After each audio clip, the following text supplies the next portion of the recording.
That's pretty deep. So it calls into question the preparedness of educators and schools to deal with our students. And I know that's a major topic, Right. but speak a little bit on that. The professional development maybe that needs to happen, the training. Well, there's a couple of different ways that you can approach it. Um, the most simple and basic way is a leverage approach. So the first one, is the leverage. The leverage is, as an individual, you have to create a relationship with each child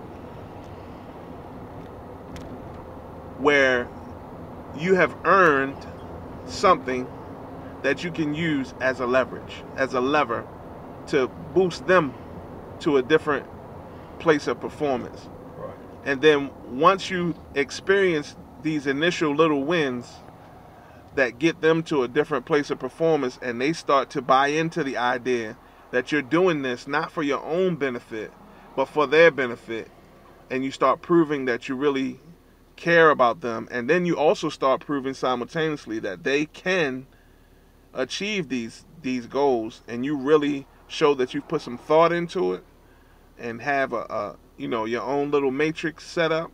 Right. Now you can get them to buy into that, and over a period of time, which is the second component, is time.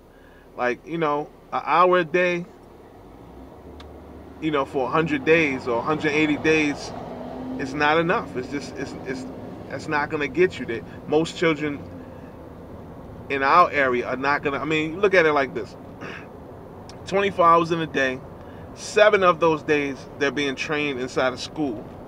The other 17, they're being trained outside of school. And so, if your ideas or your training is directly contrasting and in diametric opposition to the training that they're receiving outside of the school, the attitude that they're being asked to hold on to and purvey outside of the school, then, I mean, what do you think? How do you think that you could ever win that battle? Well, it is possible, because it depends on the aperture, right, of the child, the attitude of the child. So if the child is inside of school with the aperture wide open, letting in everything that they can, because they don't feel defensive, because they don't feel like a piece of shit, because they don't feel overwhelmed, because you've created that environment, then that training that they're receiving in the 7 hours is going to matter more, because when they go outside for the 17 hours, the aperture is going to be very small. Right. And all of the negative things that they are bombarded with on a daily basis are not going to go in and not going to be as effective. But, Reminds me of a sponge. Exactly. That's A exactly dry what it sponge is. absorbs more water than one that's already saturated. That's right. So it's interesting, though. You talk about relationships. We both have had a lot of experience in the educational world, and I think what we're finding is, and maybe you agree, maybe you don't, is that education is kind of going in the other direction, like eliminate the relationships. It's about the product. Right. Why do you think that is? I think it's like that because it's beneficial to the system where we live. I mean, if you think about it, for these little poor kids, of which we were both one, who does it really benefit if they grow up and become inventors and entrepreneurs and these free-thinking individuals and these educators or upper-level educators?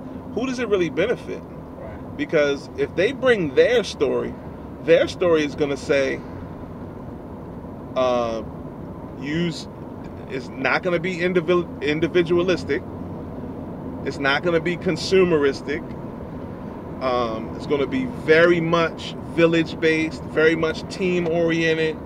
And these types of ethics are in direct contrast to all of the things that America stands for right now.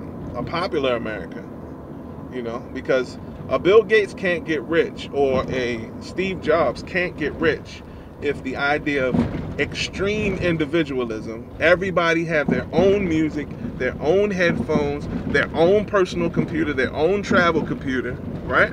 Right. No village concept whatsoever, no conservation of resources.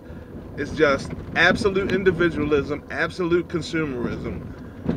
These people can't get rich, right?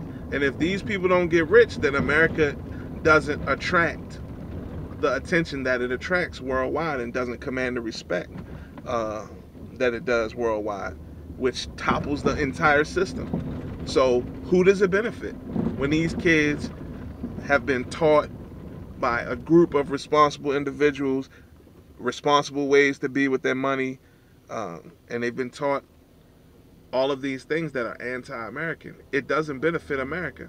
So understanding that concept, that basic concept, it's very easy to see why we have a crisis in the education system. You know, it only makes sense.